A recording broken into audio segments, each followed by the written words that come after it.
Hi guys! Welcome to my channel. Gusto ko nga lang pala i-share. Ito yung first video update na nagpalagay kami ng tubig. Kasi nag-decide na lang kami magpalagay ng tubig. Kasi 4 days ay walang tubig. At saka kaya yan, nag-contact na lang kami upang magpalagay kami ng tubig. Drilling ang gagawin nila guys. Bumili na rin kami ng mga tubo, compressor.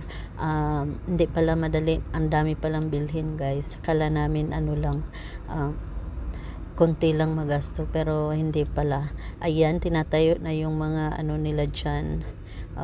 Bakal. Yung mga gagamitin nila sa kanilang pagdidrilling. Okay, I keep you updated.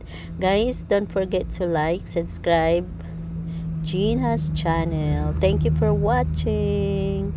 Bye.